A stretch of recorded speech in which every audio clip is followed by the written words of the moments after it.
మన ప్రభువును రక్షకుడైన యేసుక్రీస్తు నామములో మీ అందరికీ వందనములు తెలియజేస్తూ ఉన్నాను. ప్రిలారా, దేవుని వాక్యమును ధ్యానిందాము. లూకాసు వార్త 15వ అధ్యాయము 20వ వచనం. వడింకా దూరముగా ఉన్నప్పుడు తండ్రి వానిని చూసి కనికరపడి పరిగెత్తుకుని వాని మెడ మీద పడి ముద్దు పెట్టుకొనెను.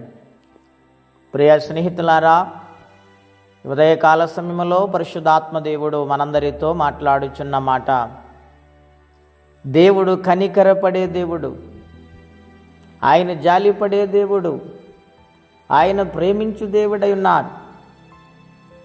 ఇక్కడ చిన్న కుమారుని గూర్చి తండ్రిని గూర్చి వ్రాయబడింది.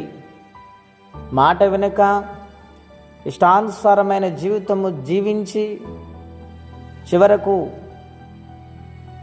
పాడైపోయి చిద్దిగిపోయిన జీవితముతో తిరిగి తండ్రి యొద్దకు వస్తుండగా తండ్రి వానిని చూసి దూరముగా చూసి కనికరపడ్డాడు. ఆయన ప్రతి పాపము నుండి విడిపించే దేవుడు. దేవా, నేను పాపిని ఒప్పుకుంటే చాలు, ఆయన కనికరిస్తానని వాగ్దానము చేస్తూ ఉన్నాడు. గనుక దేవుని పిల్లలారా, దేవుని సన్నిధానములో దేవుని కనికరాన్ని పొందుతూ ఉన్నారా? ఆయన బలిని కోరేవాడు కాదు, కనికరమును కోరు దేవుడై ఉన్నాడు ఆయన. గనుక కనికరము గలవారు ధన్యులు, వారు కనికరింపబడుదురని వ్రాయబడింది. దేవుని కనికరం ఎంత గొప్పది! తప్పిపోయిన కుమారుడు ఎన్ని బాధలు పెట్టినా, అహంకారంతో వెళ్ళిపోయినా,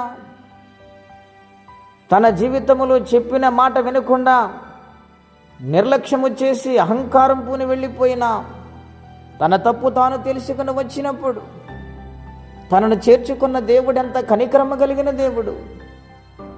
గనుక మన పాపములు ఒప్పుకొని విడిచిపెట్టినప్పుడు ఆయన కనికరిస్తాడు.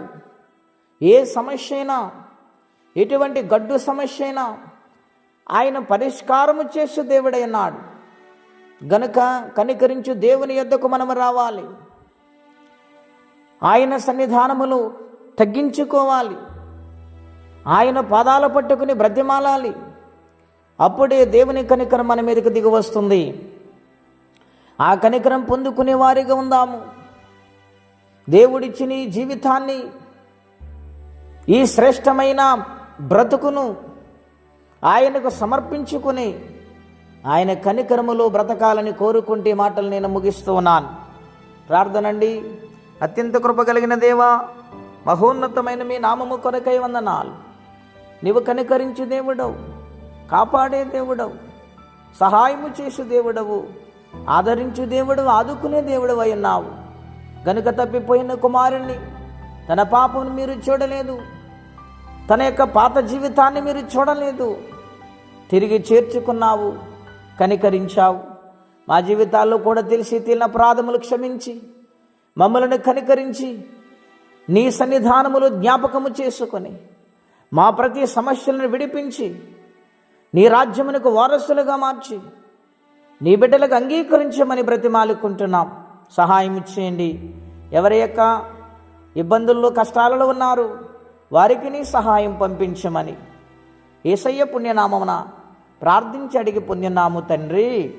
ఆమేన్. దేవుడు దీవించునుగాక.